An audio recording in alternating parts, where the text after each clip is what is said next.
Breaking news पाहूया या संदर्भात याला उशिरा आलेलं शहाणपण म्हणता येणार नाही असं राज ठाकरे यांनी सुद्धा म्हटलंय। राज ठाकरे यांनी सरकारवरती निशाणा साधलाय। हिंदी भाषेसाठी सरकारवर कुठून दबाव होता असा सवाल सुद्धा या दरम्यान राज ठाकरे यांनी उपस्थित केलाय। हिंदी सक्ती परत खपून घेणार नाही अशा प्रकारची प्रतिक्रिया सुद्धा यावेळी मनसे प्रमुख राज ठाकरे यांनी दिली आहे। खरं तर आपण पाहतो हिंदी सक्ती निर्णयासंदर्भात महाराष्ट्र नवनिर्माण सेना राज्यभरात आक्रमक झाली होती। सरकारने एकजुटीचा धसका घेतला असं सुद्धा यावेळी राज ठाकरे यांनी राज ठाकरे यांनी नेमकी काय पोस्ट केलं पाहूया। इयत्ता पहिलीपासून 3 भाषा शिकवण्याच्या नावाखाली हिंदी भाषा लादण्याचा निर्णय एकदाचा मागे घेतला असं राज ठाकरेंनी म्हटलं। सरकारने या संबंधातील 2 GR रद्द केले। याला उशिरा आलेलं शहाणपण म्हणता येणार नाही, कारण ही सक्ती फक्त आणि फक्त मराठी जनतेच्या रेट्यामुळे मागे घेतली गेली असं सुद्धा राज ठाकरेंनी म्हटलंय।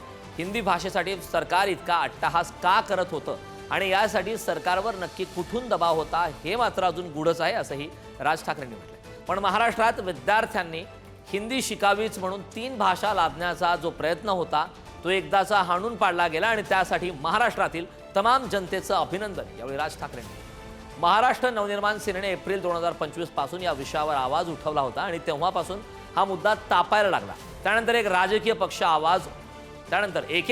पक्ष हे आवाज उठवायला लागले। महाराष्ट्र नवनिर्माण सेनेने पक्षविरहित मोर्चा काढायचं ठरवल्यावर अनेक राजकीय पक्षांनी संघटनांनी त्यात सहभागी होण्याची सुद्धा तयारी दाखवली। हा मोर्चा जर झाला असता तर इतका विशाल झाला असता की संयुक्त महाराष्ट्र चळवळीच्या काळाची आठवण व्हावी असं कदाचित असं सुद्धा राज ठाकरेंनी म्हटलं। मनसे प्रमुख राज ठाकरे यांनी हिंदी सक्तीच्या या निर्णयाच्या नंतर आता प्रतिक्रिया दिली। याला उशिरा आलेलं शहाणपण असं म्हणता येणार नाही। राज ठाकरे यांनी यावेळी सरकारवरती निशाणा साधला।